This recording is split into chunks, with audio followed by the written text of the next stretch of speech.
Okay.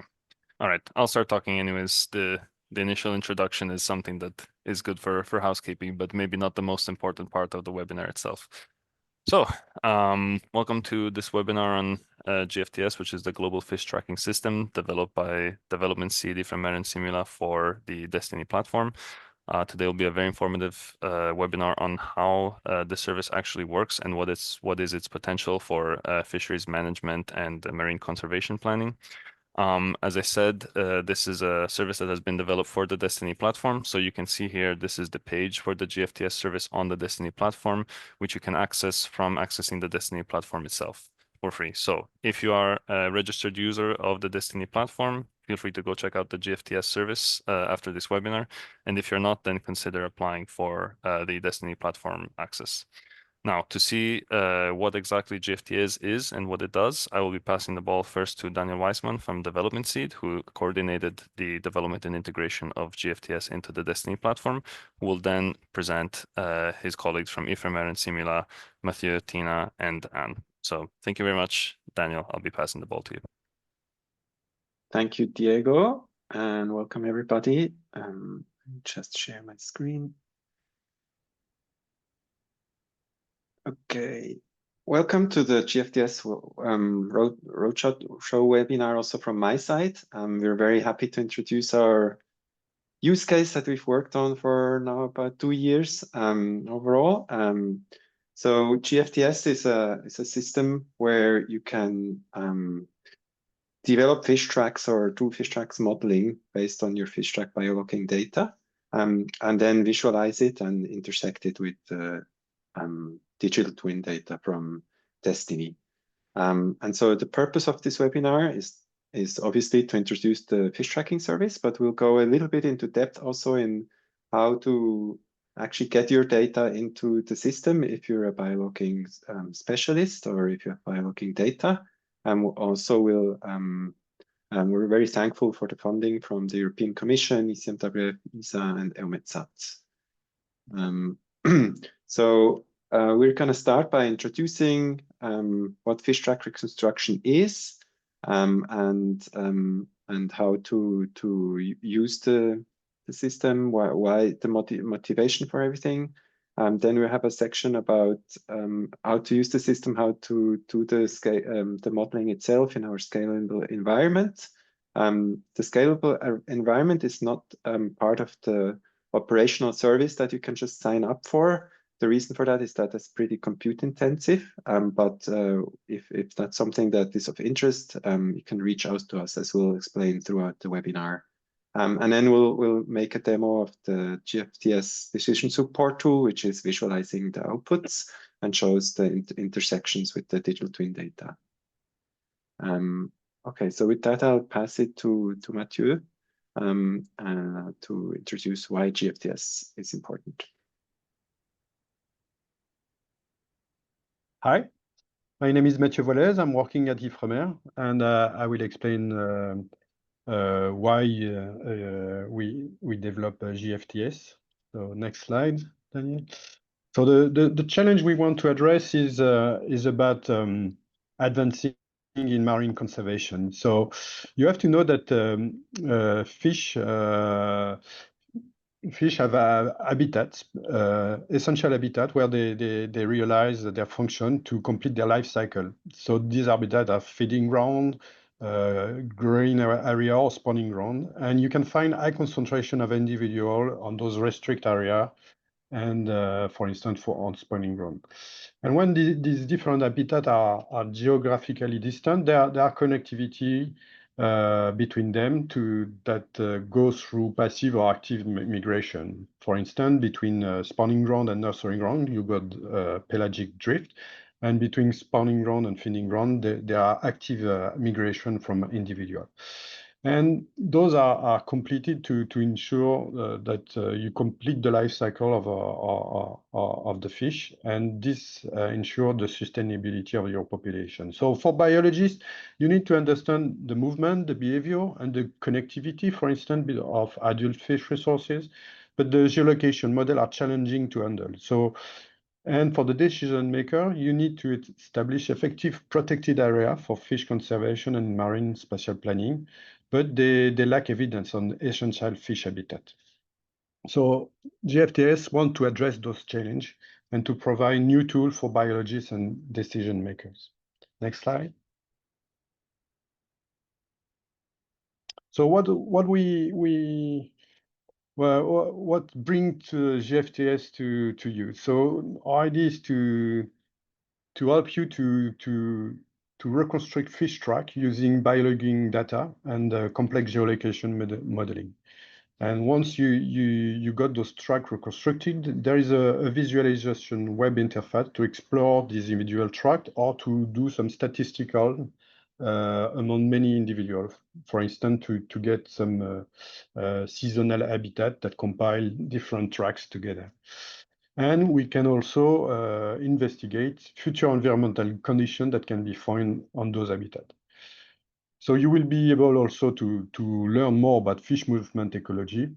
And this tool is applicable across different scales, species, and region. And this GFTS is offering an adapted platform that bridges the gap between complex geolocation modeling and practical decision making. And this will contribute to effective fishery management and marine conservation. So I think the idea, the question we want to address in simple word is where do fish spawn? Where do they feed? Which swimway they connect to those habitats? Do fish show fidelity to those habitats? And many others. So we will dive into more detail. Next slide, please. Yes, next slide. So the beginning of the approach, the approach rely on data, so on biologging data. So and you need to process the data to estimate fish track using geolocation model. So here are some example of high resolution temperature and pressure time series that are recorded by archival tag that are implanted in an animal. So those tags are really small. These look like that. And they will record a time series of that can last about 2 years. There is also other type of data that are detection data. So these detection data come from other tags. These are acoustic tags. So they emit sounds, pulse. And when the fish is swimming close to another hydrophone, you detect the presence of the fish. And all those type of data, so the archival tag and the acoustic tag, they are processed using the PanGeoFish software that is based on hidden Markov model. And this will allow to geolocate your fish position. And for the GFTS case study, we work on two different species, the European sea bass and the pollack, which are two emblematic species along the coast of France, for which there was a poor understanding of their fish movement and behavior and habitat use. Next slide. So here are the data we have been working with. So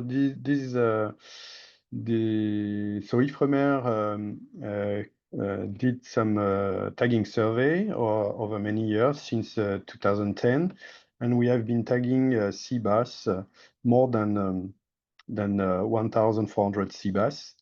And so this tagging survey are made with fishermen. They add us to capture fish and so we focus our tagging on the individual adult individual.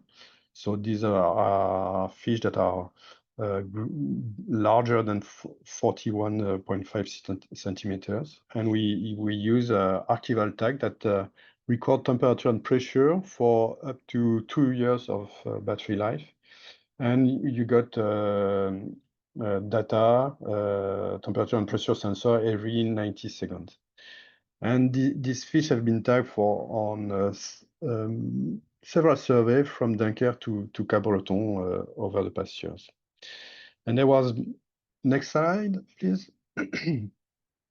There was more recent survey that focused only in the channel.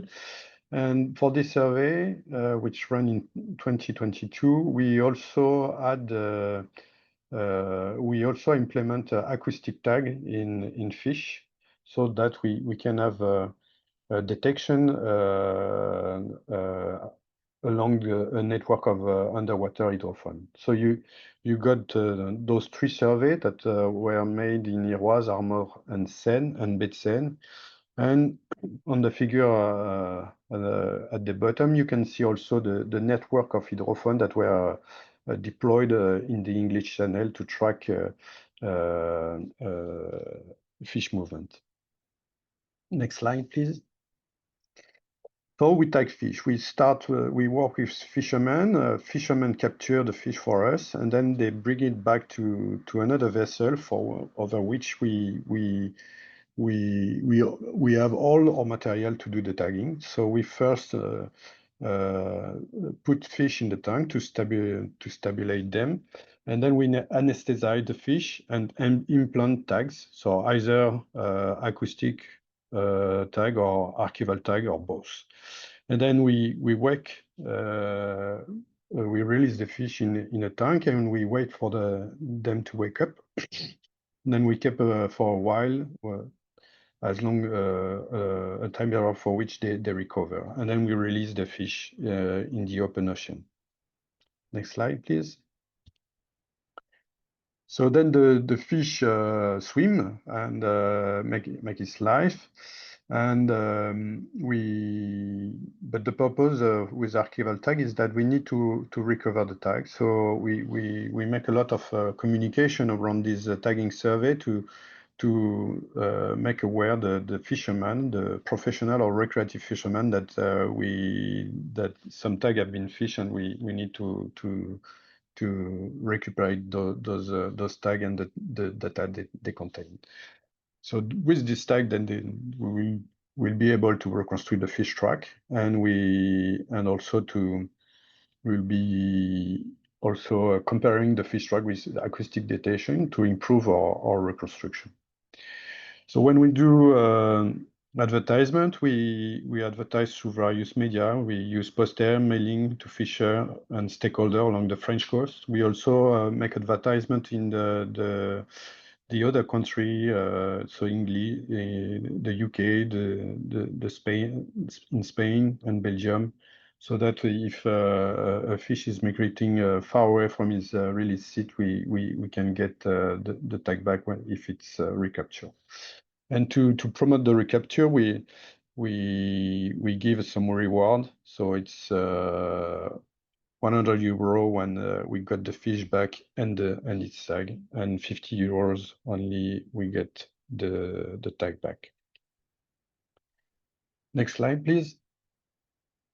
So because the fish are ectopterm, when the sensor measures the temperature of the temperature is taking the temperature of the water mass they are swimming in. So they are not regulating their temperature. So we can have the temperature of the water mass. And because as you see, the fish is moving over the vertical quite a lot. And so we will get temperature in the surface, but also temperature at different depths during the same day. And this can be useful for geolocation. Next slide.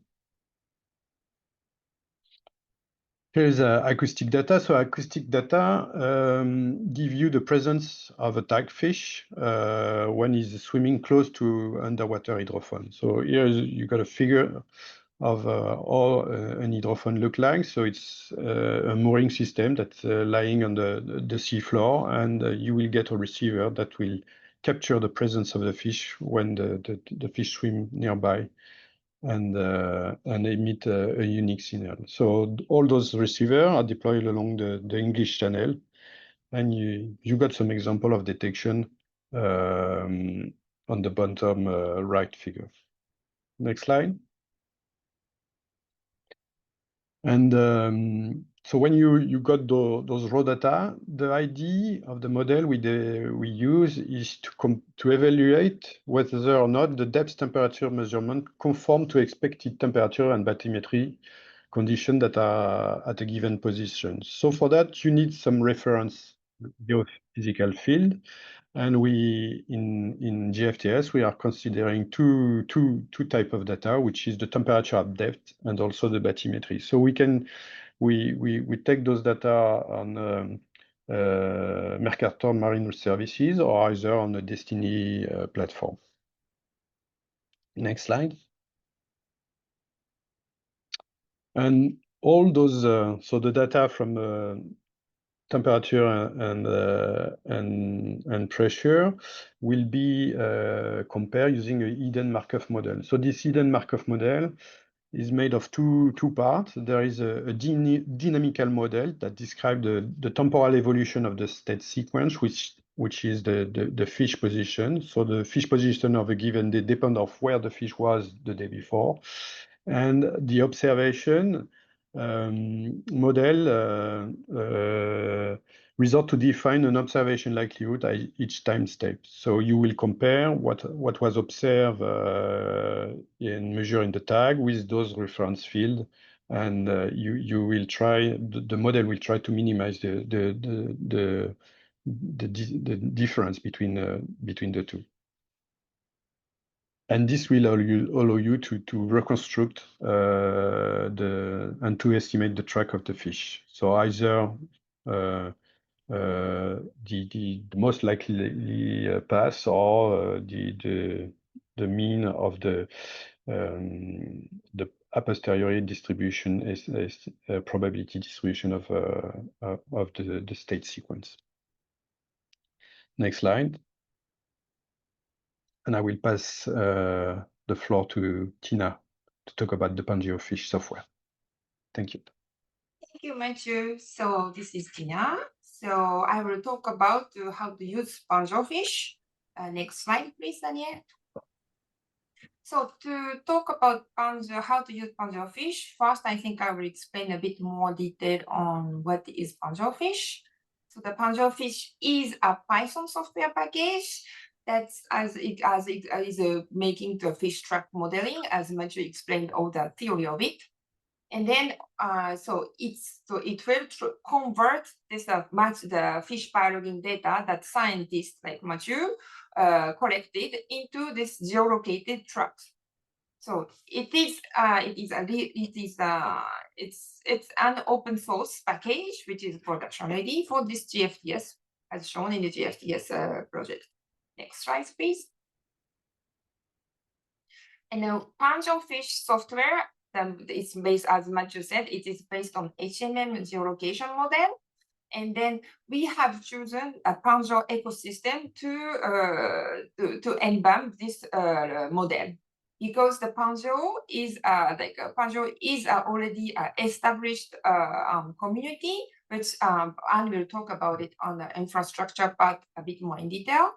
And so that we used these all the established the technique that been already developed for geoscience, which that one can learn the one can learn the job in parallel, and one can use this possibility of to leverage the PanGeo ecosystem to make our solution, which is scaled from laptop, your PC, or cloud computing, that is cloud computing and HPC, which is used in a destination Earth infrastructure. And then, so why we use this with PanGeo is because the quality and the resolution of this PanGeo, the with quality and resolution, which means the spatial and temporal of Earth science data, that is very crucial for track reconstruction. And then original software that Matthew and then his colleague developed was not scalable, because it was in a written on a Python, but in version 2, but that was not good to rather than rewriting everything from the scratch. It was much more useful to reuse the technology which been already developed by PanGeo ecosystem. So the software work for itself of when we look at this biologging, how the this tracking construction. First of all, it will access, for example, in situ observation, environmental data, which is biologging data, and it needs to access the big Earth science data, which is very I/O intensive computation, and then also we do the computation on Python, and then needs this visualization.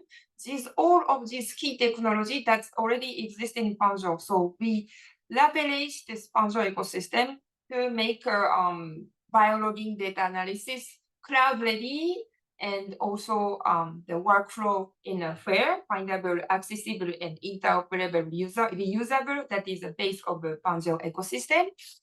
So then we have the good property and the good the basis for, so that the code can be developed by the different group together, and then that can be used by as many as possible people together, so that it can the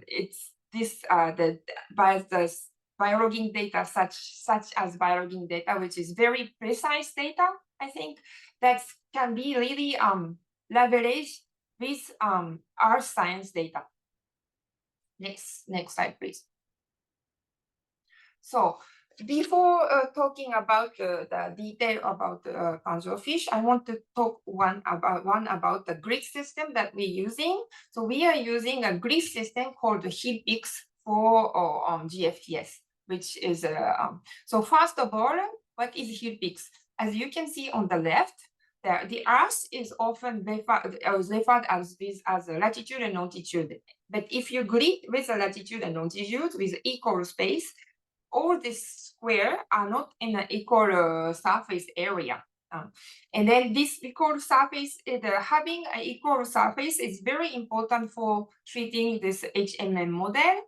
And that's why in the beginning, when we ported Panjo fish from Matthew's original code, we thought a lot about what kind of grid system we should use so that it is applicable, the result of our code is applicable for any region in the ocean, regardless it's around the North Pole, the Arctic Ocean, or Pacific Ocean, or Atlantic Ocean, anywhere it is on the Earth.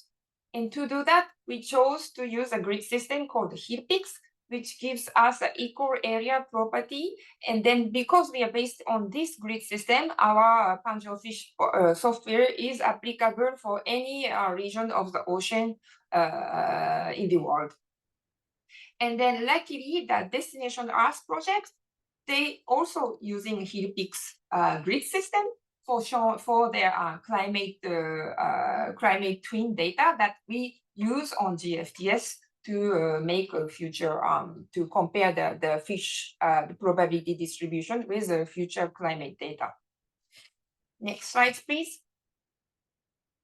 So, as Matthew explained, the Panjo fish is an open source software that locates trying to, I think we can almost skip it, but just one thing, so that we use Panjo fish, use a Panjo and HealPix. And also, as you can see, a little square written as ZA. So ZA is also on one of the ecosystem one of the package that Panjo ecosystem use, that it can parallel write the output file, and thus is one of the very important component also of Panjo, that it can make your calculation easily in parallel. And X-array is also the basis of the Panjo ecosystem, that it can annotate easily your data. So you can easily know, align your data in the same time region, or align your data in the same geospatial region. Next slide, please. So as Matthew explained, so we will first load the biologging data in the Panjo fish software. And also we need to load the earth science data, such as bathymetry or sea temperature data. So these are the important steps that I will show in the next coming demo. So you need to remember that we will need to load the biologging data, and also we need to load the earth science data. And then there is a part that we make a computation for the preparation for the Frieden-Markov model. And then there will be a step for making the computation to have optimal size of a kernel of the fish movement. So next slide, please. So this we have already made a MOOC video series, and then you have the link in our MOOC destination also MOOC page. So we have a 25 minutes video of explaining how to use a panzerfish, but we don't have a lot of time today, so we will just skip, and then I will show you quickly about 5 minutes how panzerfish work. So I will share my screen now.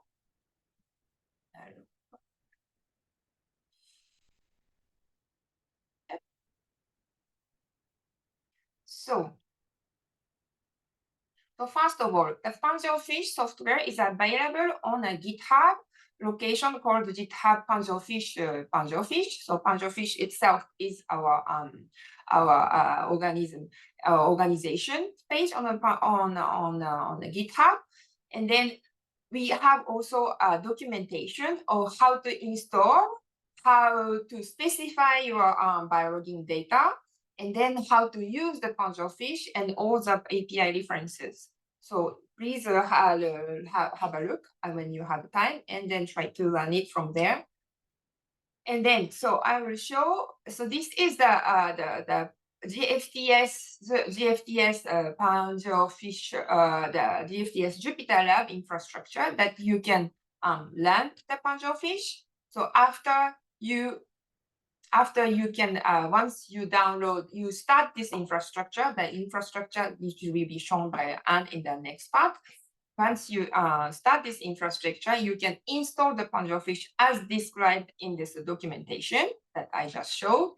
And then I will quickly show what are the different steps that you will need to do to have the fish trap that you need to pass to. You can pass to the GFTS infrastructure to use the GFTS policy support tools. So once you install, you need to go to a notebook section, and in a notebook section you have a notebook called the panzerfish notebook, and inside it is a self-explained notebook.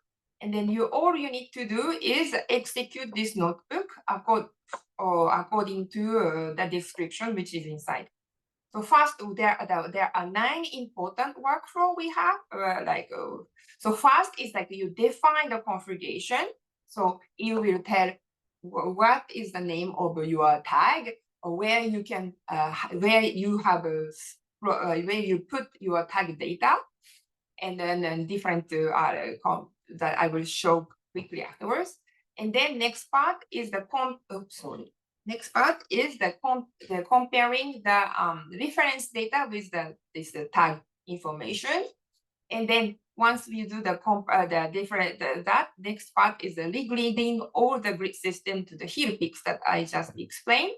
And then we will construct the emission matrix for the temporal, and then we will make, if you have acoustic data, you will also construct another emission matrix, and then we will combine these and then create the matrices, and then we will fit this geolocation model to an estimated sigma size, which gives how fast the fish can move between each grid space.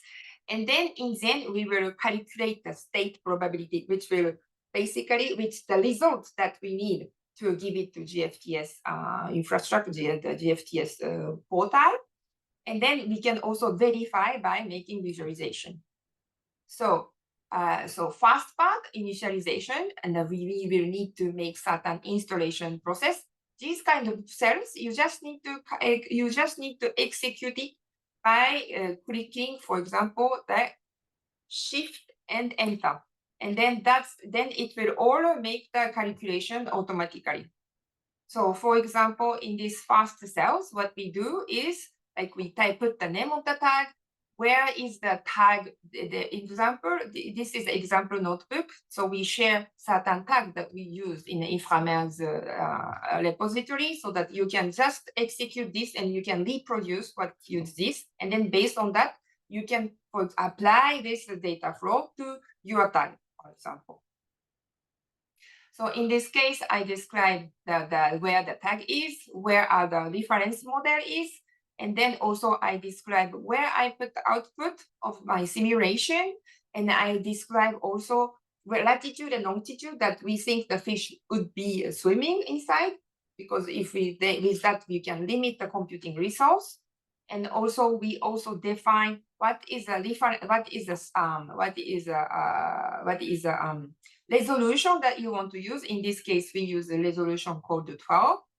And then also we define how we want to regrid, and also we define what would be the size of the kernel for when we release the fish.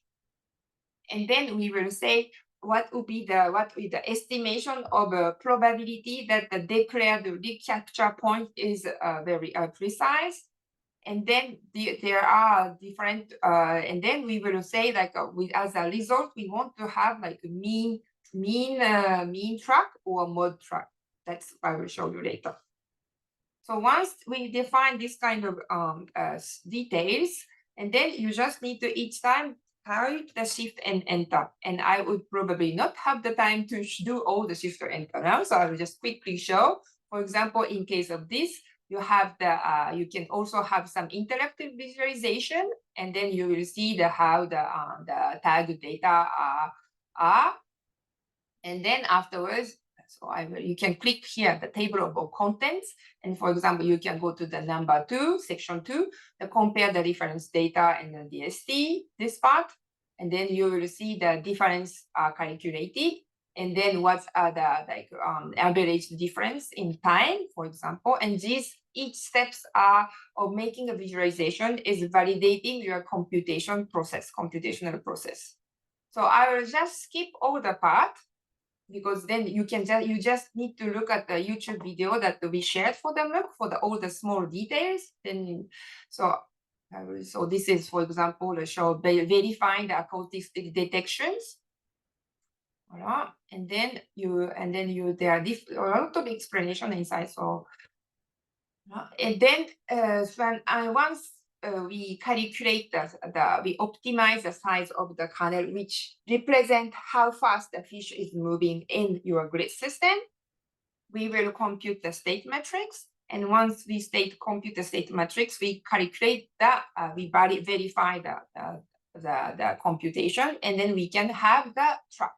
So this will show like this is for example, this is using something called HB plot. So it is easily you can zoom out and zoom in and see. So you can see the fish is tagged around in a French Atlantic Ocean, very close to Brittany region. And then you go up to the fish is swimming around this region, and then coming back to around where it's been tagged. It's around. So once, and also, of course, this can be visualized for example, in one video. So that's also being created by Pangeofish. So this is the emission matrix. So the probability, the closest estimation from the observation, and the left side is with the size of the kernel. That was using HTTM matrix, HMM method, that you let the fish swim in this probability, in the similarity with the observation, and the observation from biorigging, and as science data. So once this data is done, and then afterwards, this data needs to be pushed to the GFTS the website, which Daniel will explain in the end. But before that, my part is done. So I will pass the floor to Anne for next slide.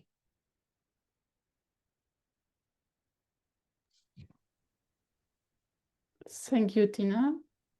So my name is Anne Fouillou. I'm working at Simula Research Laboratory, and the role of Simula in this project was to cater for the computing and storage resources, as well as deployment of the infrastructure, which is a GFTS here, Jupyter Hub. So as you have seen with both Matthew and Tina, there are some complexity for deriving these fish tracks, and we need a scalable modeling environment. And that's what I will explain you a bit more in details. Next slide, please. So this is an overview of the GFTS infrastructure. As mentioned by Tina, we are using the Pangeo ecosystem, where we have open source for the data model, the user interface, the scalable compute, as well as the resource management and storage system. And it is as transparent as possible and can be run from the laptop to the HPC and to the cloud in a transparent manner, as transparent as possible for users. So what are the challenges? The challenge for fish biologging is that they don't have one individual tracks, but they have many, and they would like to have to reconstruct these trajectories as quickly as possible. So the role of this infrastructure is to make this computation fast enough for end users to get their research outputs. And it is normally a sequential process. And if they do it sequentially, it can take weeks or months to analyze. So the solution was to have a scalable Jupyter environment that is built specifically for the GFTS project. And we can process multiple tracks simultaneously. And it, of course, reduces the analysis from a few weeks or from several weeks to a few days. So what we get, and that's what I will explain a bit more in details in the next slide, is you have a flexible compute resources. So you can adapt depending on the number of individual fish tracks, with a small memory or big memory if you have many computation to do. You have also real-time monitoring, so you can check your jobs because I will explain you can parallelize and have all the tracks computed in parallel. We have developed a new package called Cabbage Papermill to enable a researcher to submit many Jupyter notebooks in parallel to compute individual fish tracks in parallel. And it is pre-configured environment with all the dependencies. So it's even though it's fully open source and you can deploy it anywhere, we have deployed it on a GFTS Jupyter Hub to make it easier for researchers to start. Next slide, please. So this slide shows you a bit the journey of the GFTS and Pangeo from the laptop to the HPC and going through EOSC, the European Open Science Cloud, and the DestinE Platform. So the Pangeo ecosystem was, as mentioned by Tina, created by the community of engineers, geoscientists, and they are all working together to address big data geoscience challenges, and it is fully open source, open infrastructure, and open deployment. So Pangeo started the development on the HPC because, as mentioned by Tina, it's quite heavy in terms of computation. And then we ported it on the European Open Science Cloud, thanks to collaboration with EGI. And we still have a deployment called Pangeo EOSC on the European Open Science Cloud. But for this project specifically, we improve and make it more specific to the GFTS for computing several tracks in parallel. So we have implemented it on the DestinE Platform using a similar implementation, so Jupyter Hub and Task Gateway. And we also added Cabbage Papermill. Next slide. So what are the capabilities on the Jupyter Hub for GFTS? You can choose your image. So you have the default GFTS environment, which is what is used by default for running the fish tracks. But if you need, you can also have different images. And if you click, Daniel, you will have the next, different option for the servers, depending on the size and the resources you need for your computation. So bear in mind that these resources are limited. As mentioned by Daniel, this service is not part of the GFTS DestinE Platform, but it's a service we are open to other users if you have a need. So you can have, by default, you have 24 gigabytes and 2 to 6 CPUs, but you can have much larger machines if you have a very large computation and number of tracks. All the deployment is done on the Kubernetes cluster. Next slide. So we can monitor the resources. So it's a bit dark, but it's with Grafana. We can monitor all the resources at any time. So it's very nice for administrator to continuously see if the Jupyter Hub is healthy and perform accordingly, especially for the DAS cluster, and make sure users are using resources appropriately. And what does it mean for you as an end user? It means this is optimized performance. So we manage the infrastructure and make sure you have access to the resources when you need them. And it's a fair resource allocation. So we ensure availability for all users because it's a shared infrastructure. And you have also troubleshooting support. So we can identify and resolve issues if there are any issues on the Kubernetes cluster. And it's also very useful for us because we can gain some insight on the usage and the computational needs of the user for computing these tracks. Especially important when we will have new users with new species and making new computation. Next slide, please. So how do we parallelize this fish tracks reconstruction? Because we have many tracks, and as mentioned earlier, we need to go much faster than we used to do before. Next slide. So for this, we developed specifically as part of this project a new Python script, a Python package called kbatch papermill, which is mixing the functionalities of kbatch and papermill. So papermill is a small Python package that enable end users to submit Jupyter notebooks in batch if you want, and kbatch enable end users to leverage papermill and to parallelize your workflow by automatically submitting and executing these Jupyter notebooks. So you can submit as many Jupyter notebooks as you need. For if you have 500 tracks, you could potentially submit 500 jobs running in parallel. So it is much faster. And the documentation is open. It's open source again and can be deployed on another Kubernetes cluster. K is for Kubernetes. Next slide, please. So finally, as mentioned, this service is not part of the DestinE platform, but here in the next slide, we will explain you how you can request access and how you can get started. Next slide. So to get access to the Jupyter Hub for running your GFTS and for running reconstruction fish tracks, you need to create a GitHub account. You need to register on the DestinE platform because you will need to access data from the DestinE platform. And then you need to request access to the Jupyter Hub. And for this, you have an email address where you can send us an email and you can tell us why you want to access this infrastructure. Of course, the GFTS decision tool is fully free and accessible by everyone having access to the DestinE platform. But for this specific service, we need to know a bit more.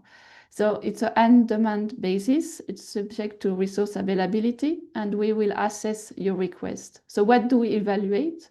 We evaluate the relevance of your research project, what you want to do and what kind of species you want, trajectory you want to reconstruct. We are checking it align with the GFTS objective. So it needs to be related to marine conservation, to fish tracking, or to tracking of species. And we also assess the potential benefit for the broader community. So we want to make sure it is also beneficial for the larger community. And we also try to assess and discuss with you on the expected computational requirements to check that they are fitting what we have currently on the platform. You can check the documentation. We give you here the link. And please feel free to send us an email if you have any request. Next slide, please. I think that's you, Daniel. Yes, thank you, Anne. Thanks, Tina and Mathieu as well for all the great work throughout the project and this explanations of how to prepare data and do analysis. I'm now going to show how you can then input all of this scientific data into our decision support tool and how it will look like. And so the decision support tool is really a way to give access to this very complex fish tracking data and make it easy to understand, and also to intersect it with the climate change, climate adaptation digital twins from Destination Earth.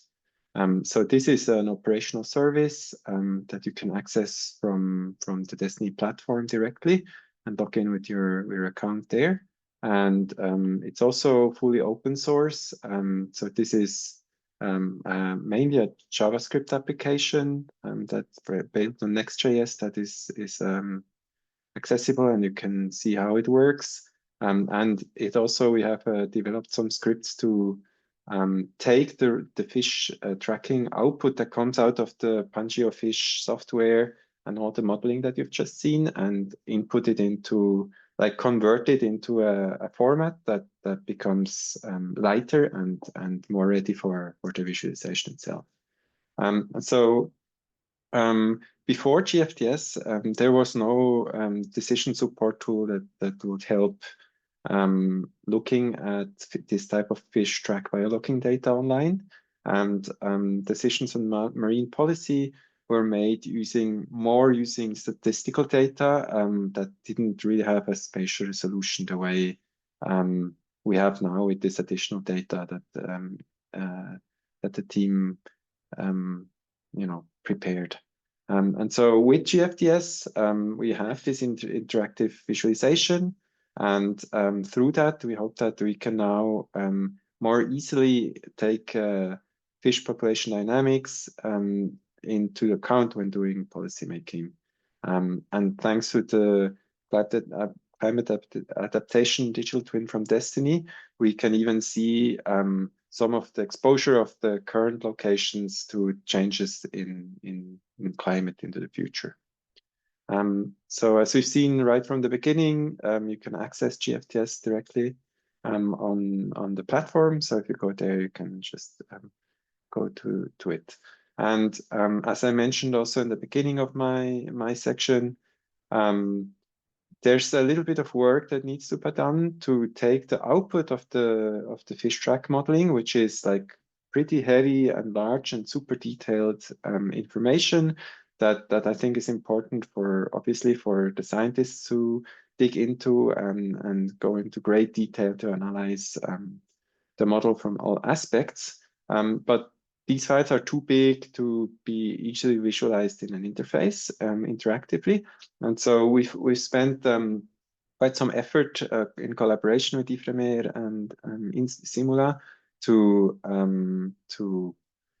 create a series of scripts that take the raw output, intersect it with the digital twin data, and output it into a format that our system can use, like the decision support tool. So technically, these files are in Parquet. So the output of these intermediate scripts are Parquet files that are cloud optimized. They're easy to read on the interfaces, and that will then feed into the system. And so once these steps are completed, you can basically make a pull request to our GFTS repository for the front end. And once that pull request is merged, we can just deploy, and it should automatically be visible on the interface. So that's how the bridge is made from the raw data output from GeoFish and the decision support tool. And so here I had a few slides to show how it works, but instead I'm going to do a demo of the tool itself. So when you click on the link on the DestinE platform, you get to this view. We currently have two different campaigns, so two different tagging campaigns, like Matthew explained, in the species section, and we have two campaigns for sea bass and one campaign for pollock. If you click on any one of these, you would see the output of this aggregated pre-processing that I've explained before. So here, basically, what we've done is we're averaging all the individual fish tracks. So the 400, in this case, probably around 400 fish tracks from this campaign into an average location of the fish by quarter. So this is the first quarter of the year. I think this campaign actually went through multiple years, and we aggregated the first quarter of the different years all together into one layer, which then basically is a representation of where the fish group spent the most time in each of these quarters. And so that gives you a view of the whole campaign of where fish spent the most of their time. I'm going to zoom in a bit to show like that also here we are keeping the native HeelPix format. This is a technical contribution, I think, of our front-end work. We found a way to go directly from a table that has HeelPix IDs and then some values, for instance, of probability, and visualizing them in an interactive map like this also in a JavaScript application. And so this data is kept in its original format for visualization and put on screen interactively. And then as said, we also cross this probability function together with an averaged ocean surface temperature in this case. In the future, we plan to do more different scenarios, more different variables. This intersection needs can be expanded as more data is available also from the climate adaptation digital twins. But here we're multiplying this probability, so the green area here, with the underlying average temperature in each year and in each quarter of each year into the future. So basically, when you look at these steps, you can look at how the digital twin forecasts year on year the temperature of the sea, and you can see the variation that the fish encounter and changes in the future. And we do the same for surface salinity. I have to say here, also, we'll probably need to do more work to make this more and more useful. We're currently running this against one scenario for one of the digital twin models. We should probably expand this as more data comes in to have more of an ensemble view and have a better view of the variability of these things in the different models. But this is how you can explore the fish location and how that relates to some of the digital twin data. And then you can also go into an individual fish species. You can look for an individual fish here. Unfortunately, not every fish has a name, so most of them have a number. And we can just, like, if you know the number, for instance, as a scientist, you want to look at one of them, you can click on that and animate the fish movement. Also here, again, this is an little fish and the most probable track for that fish. And you can see it's kind of running out of the screen, but you can see the movement, how it's estimated and where the most probable locations would be. Again, as you can see, this is done in HeelPix, so even the individual fish tracks data here for the animation, we store them in the native format. And you can pause the animation and step through it if you're looking for specific dates or want to just inspect how this behaves. And so here we have all the different fish tracks for that kind of went into the general view. Yeah, and so that's how you can explore the data on our decision support tool, and we really hope that we can both engage policymakers to look at this data and try to get new kinds of insights about how fish, where fish are at the moment or have been in the past with these campaigns, but also we're really hoping to find more biologging scientists that are interested to input their data into our system, such that we can present more species, and then a policymaker will also be able to see, maybe the intersection of where different species have valuable habitat and compare not only across two species, but across more in the future. And now I'm going to share the presentation again to wrap up. So That's I already kind of recapped what I was going to say. So we're very happy about where we are with this use case. I think we made a huge leap, both on the science for this, I think, with the scalable environment and the upgrades on the modeling software, but also added a new dimension to it by creating this interactive visualization and giving access to this very complex data in a way that hopefully is understandable by a broader audience. And so we are committed to keep the decision support tool running for another year. Our use case finished this summer, but we're gonna definitely keep it alive for another year. As said, like we have some resources to do more fish track modeling. So if there's people in the audience that are interested in doing modeling and integrating their data into our system like this, then definitely like get in touch with any of us directly or send an email to the consortium email that Anne showed previously. Yeah, and with that, I would wrap it from my side. There's some links here also if the slides are shared later, and some questions with answers for more reading on background.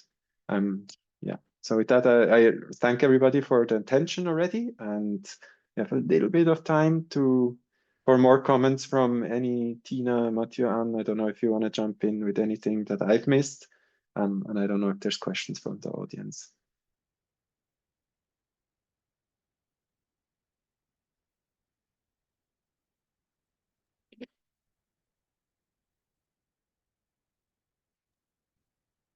Okay. All right. If Tina and Matthew have nothing to add, and if there are no more questions, if there are, feel free to ask them in the chat. I'll start wrapping up. So basically, all of the material, so both the recording and the slides, will be made available on the event page. They will also be sent out to all the registrants. We had a number of people here, but we also had a number of registrants that did not manage to attend the event. So we have now 40 people or so that this will be sent out to. And you'll find all the information there, as well as being able to find indeed the GFTS service on the DestinE platform as well. So there is, as Daniel said, a short Q&A, a sort of frequently asked questions slide that is prepared, but I think you can have a look at that just as a material as we've once we upload all that on the event page. So thank you all for attending. As we said, GFTS is a tool that has quite the potential to change how we look at fisheries management and marine conservation. If you're a policymaker or researcher working in this environment, you know how much of a difference this tool can make. If you're an engineer or someone working more on the technical side, maybe you don't have quite the same understanding, but if you've at least seen Finding Nemo, you have an idea of how important this kind of tool can be. And yeah, so thank you all for the attendance today and for following us. We have more events coming soon. We have another webinar on DestinE Streamer next week. So if you haven't signed up for that, feel free to do so if you have time. If not, just follow the DestinE LinkedIn page and newsletter as well for more information. Thank you to the GFTS team. Is there any place that they should go, like any website or any other forum that they should follow to stay in touch with you, aside from the DestinE channels? The GitHub repositories, we're active there too. So, but otherwise, LinkedIn, you can find us all, and we can. There's the email in the presentation that goes to all of us if you send it to them. Excellent. All right. Make sure to check out the links in the presentation then. Thank you all very much. Have a great rest of your day and a great lunch. Until next time. Thanks, Bye-bye. everybody. Bye-bye. Very much. Bye. Thank